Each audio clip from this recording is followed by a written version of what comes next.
He loved first. But something about this love feels dangerously fragile, like one wrong move could shatter everything they've built. As secrets surface and emotions tighten, every choice now carries a consequence that could change them forever. Subscribe, like, and comment if you're ready to find out whether this love survives or breaks under pressure. Young had always believed that silence was a personality trait. Not the awkward kind. No, his silence was intentional, curated, and, in his opinion, attractive. He spoke when necessary. He listened when forced. He nodded when conversations became dangerously emotional. It was a system that had served him well for 26 years. Unfortunately, Nam existed to ruin that system.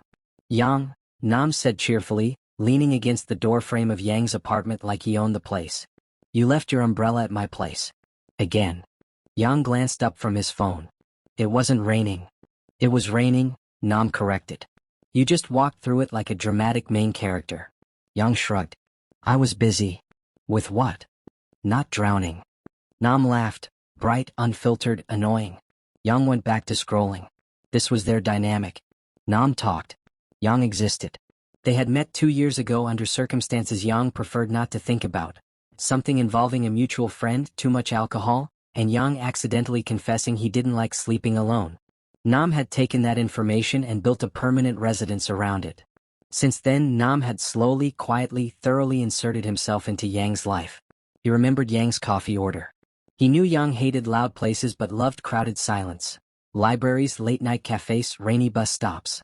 He showed up with food when Yang forgot to eat, which happened often enough that Nam had a spare key. Yang had never asked for any of this.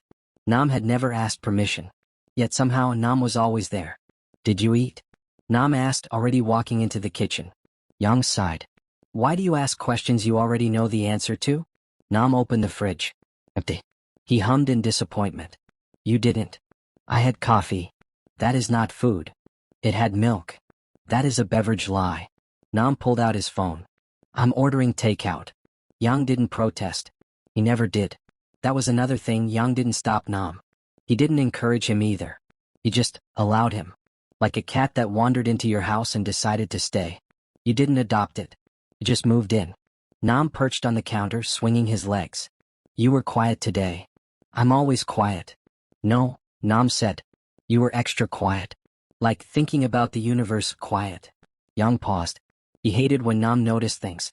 Work was annoying. Your boss again? Yang nodded. Nam's mouth twisted. He doesn't deserve you. Yang snorted softly. You don't even know him. I know you come home tense, Nam said lightly. That's enough. Yang felt something strange flicker in his chest. He ignored it. Nam always said things like that.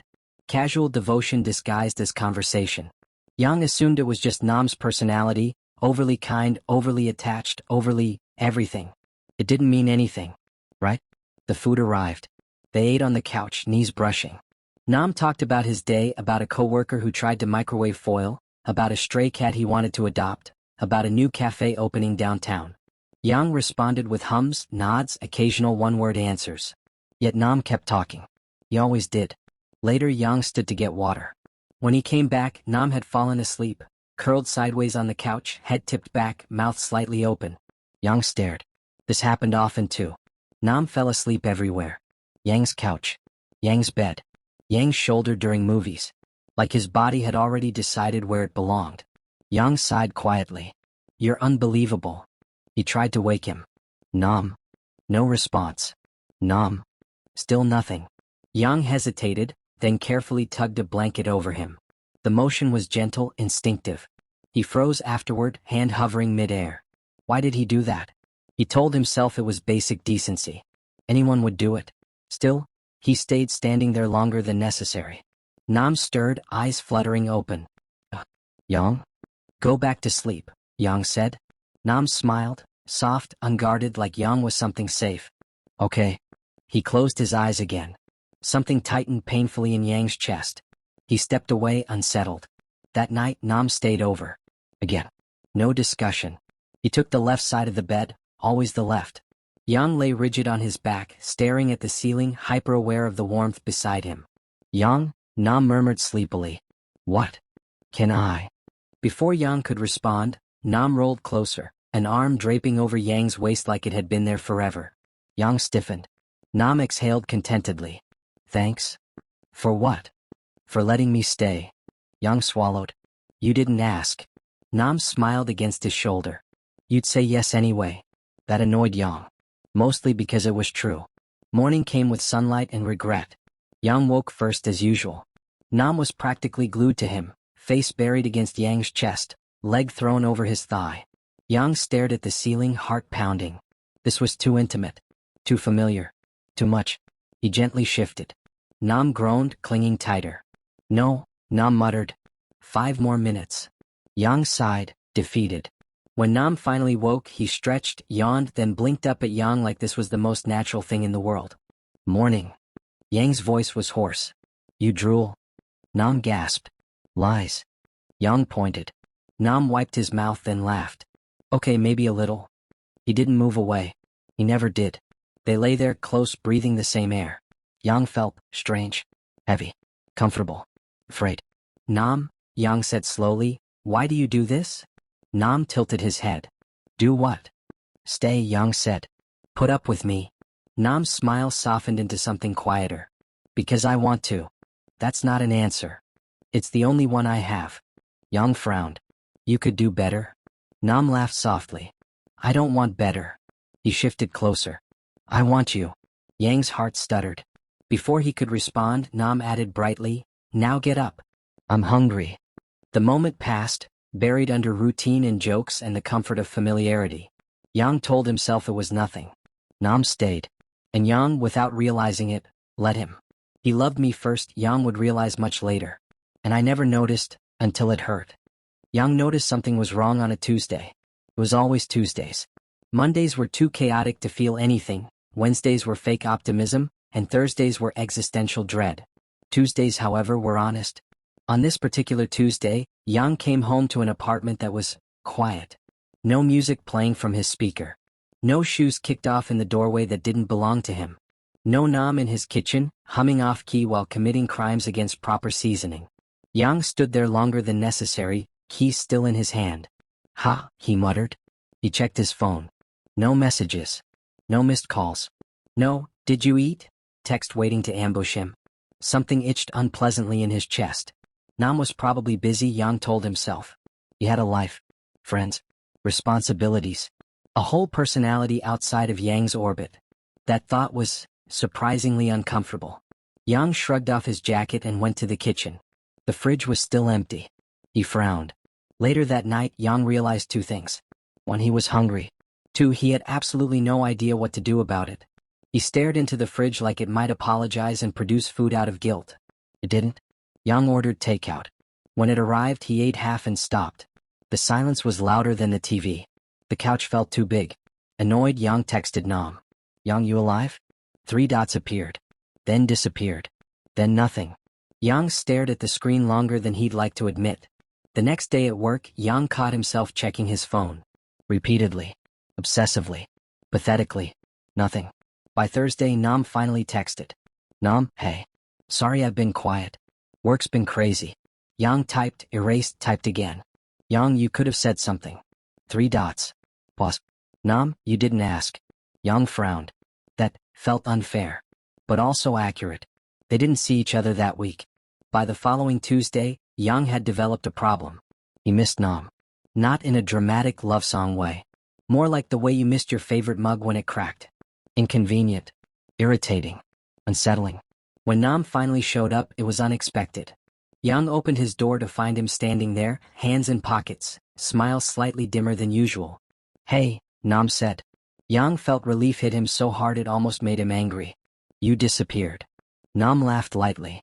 I didn't disappear. I just stopped showing up uninvited. Yang blinked. You're allowed to show up. Nam tilted his head. Am I? That question landed wrong. Yang stepped aside.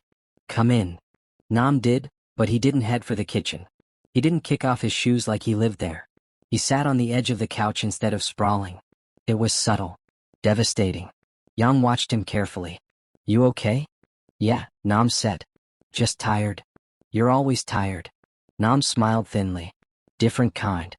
They sat in silence. Not their usual comfortable quiet. This one had teeth. Finally, Nam exhaled. Yang? Can I ask you something? Yang's shoulders tensed. Depends. Nam laughed softly. Do you ever wonder why I stay? Yang froze. That's a weird question, Yang said. I know. Nam looked at his hands. But humor me. Yang shrugged. You like me? Nam nodded. I do. That's enough, isn't it? Nam's smile didn't reach his eyes. For you, maybe. Yang frowned. What's that supposed to mean?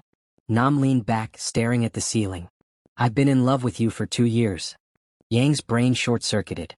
You? He laughed awkwardly. You're joking. Nam didn't laugh back. I'm serious, Nam said gently. I loved you first. The room felt suddenly too small. Yang crossed his arms. You never said that. I didn't want to scare you. You are scaring me, Yang said. Nam winced. See? Exactly. Yang stood. You can't just drop something like that. I didn't, Nam said quietly. I've been placing it gently at your feet for 2 years. You just kept stepping over it. That hurt. Yang didn't know why, but it did. So what? Yang said defensively. You're mad now. Nam shook his head. No. I'm tired. Yang scoffed. Tired of what? Me? Nam looked at him, then really looked. Of loving someone who never chooses me. Who lets me stay but never reaches back. Yang swallowed. You never asked, Yang said weakly. Nam smiled sadly. I asked in 100 small ways. Yang felt exposed. Cornered. You're overthinking this, Yang said. We're fine. Nam laughed softly. That's the problem. We're comfortable. Not mutual. Silence fell again. Nam stood. I think I need some space. Yang's chest tightened painfully. So you're leaving? For now. You said you'd stay. Nam met his eyes. I did. I just didn't say forever. That terrified Yang more than he expected. Nam paused at the door. I'm not mad at you, Yang. I just can't keep loving you alone. The door closed softly behind him. Yang stood there stunned. The apartment felt wrong. Empty in a way it never had before.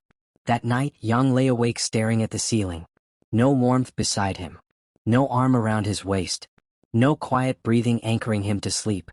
For the first time, Yang understood something with startling clarity. Nam had been choosing him every day. And Yang had never once chosen back. The realization settled deep in his chest, heavy and unfamiliar. Fear. Not of love, but of losing it. And it was only just beginning. Yang discovered 3 terrible things in the span of 1 week. First, silence was not a personality trait. Second, his apartment echoed like it had a personal vendetta. Third, he was absolutely, catastrophically, embarrassingly in love. It started with small betrayals.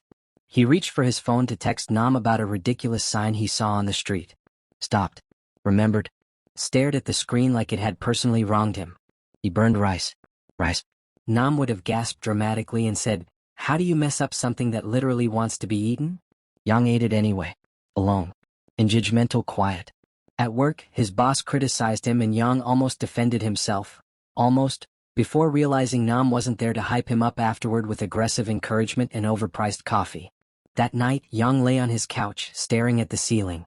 I miss you, he told no one. That was when panic officially set in. Yang tried denial first. He told himself Nam was just a habit. Like caffeine. Or breathing. People survived without those all the time. He tried distraction. He downloaded 3 dating apps, matched with 7 people and felt absolutely nothing. One guy said, hey, and Yang physically recoiled. He tried logic. Nam loved him first. That didn't mean Yang was obligated to love him back. Except he already did. That realization hit him in the cereal aisle. Yang stood frozen in front of a shelf of breakfast options, staring at a box Nam used to buy, because the mascot looks like you when you're tired. Yang grabbed it without thinking. Then realized what he'd done and whispered, oh no. Flashbacks ambushed him violently. Nam learning Yang's schedule without being told. Nam sleeping on the left side because Yang hated being near the door. Nam showing up with soup every time Yang got sick. Nam never once complaining. Yang pressed his palm to his face. I'm an idiot. He was so busy replaying memories that he didn't notice someone standing beside him. Yang? He turned. Nam. In a grocery store. Holding apples. Looking unfairly good in a hoodie Yang definitely owned. Yang's brain rebooted. Oh, he said brilliantly. Nam smiled politely. Politely. Hi. They stood there like 2 strangers who shared a past life in a bed. How are you? Yang asked. Okay, Nam said. You? Young opened his mouth to say fine, and accidentally said, terrible. Nam blinked. Oh. They laughed awkwardly at the same time. Yang said, gesturing vaguely, apples. Nam looked down. Yeah. You never buy fruit. I eat fruit. No, you admire fruit. Yang winced. Fair. Silence stretched. Nam shifted his weight. I should go. Panic exploded. Wait, Yang blurted. Nam paused. Yang inhaled sharply. Can we talk? Nam hesitated. Yang? Please, Yang said, and hated how desperate he sounded. I figured something out. Nam studied him carefully.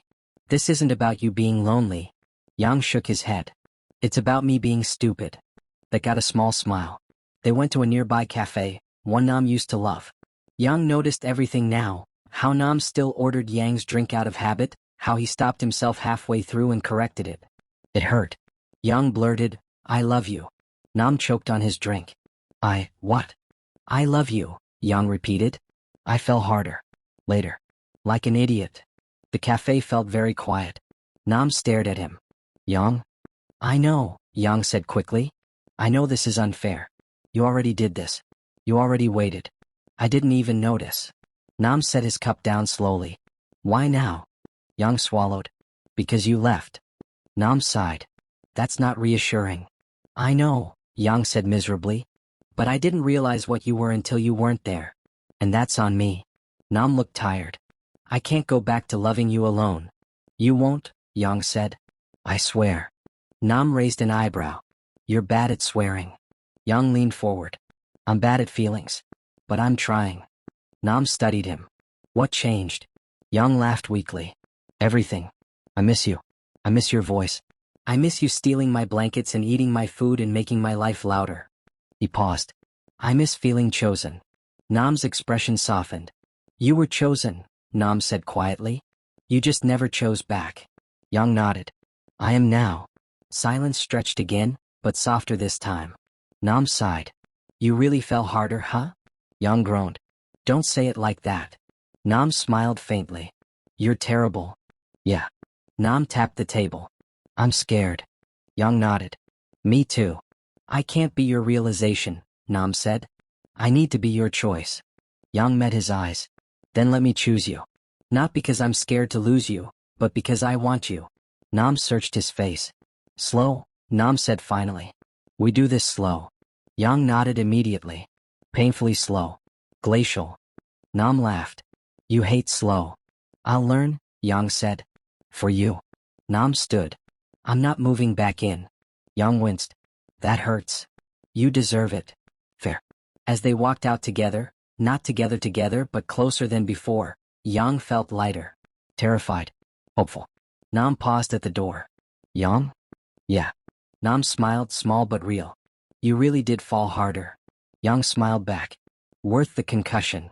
Nam laughed, and for the first time in weeks, Yang felt like he might finally be catching up to the love that had been waiting for him all along.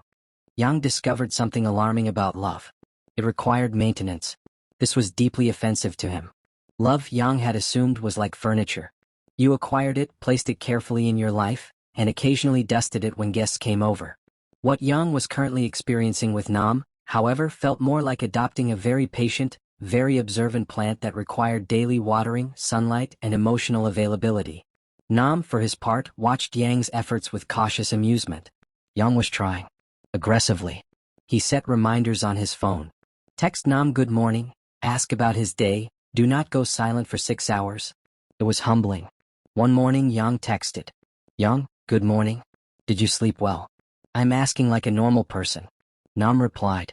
Nam, face with tears of joy. Nam, good morning. Yes, proud of you. Yang smiled like he'd just received a gold star.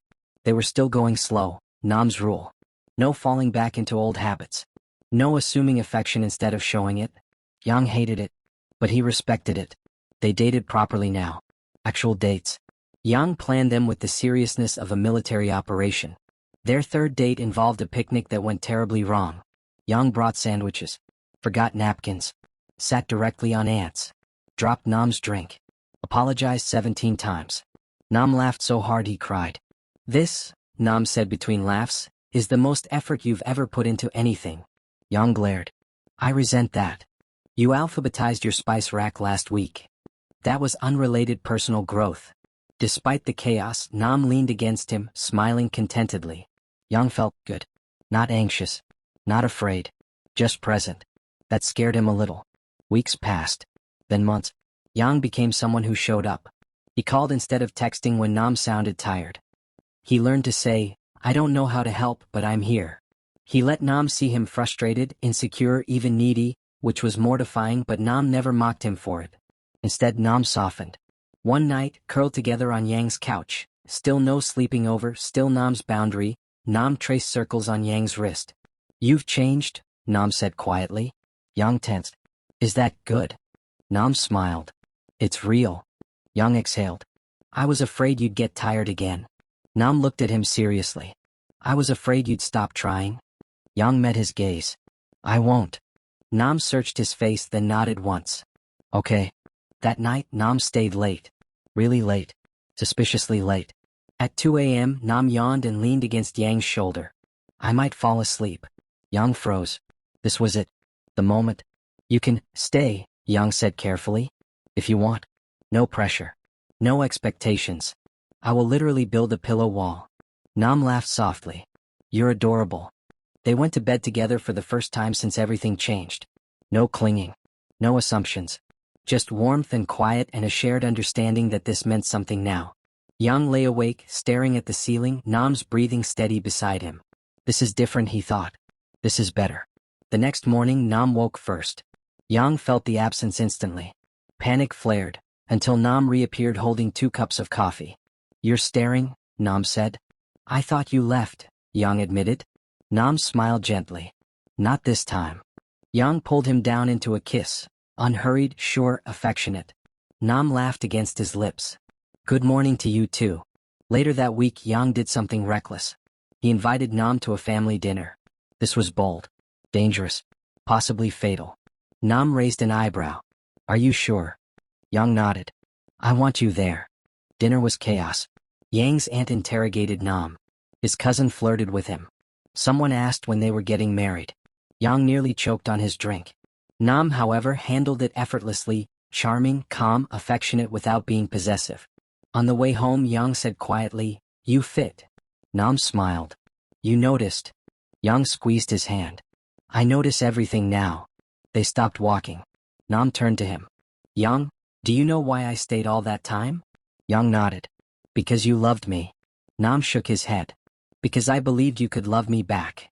Yang's chest tightened. I do, Yang said firmly. Every day.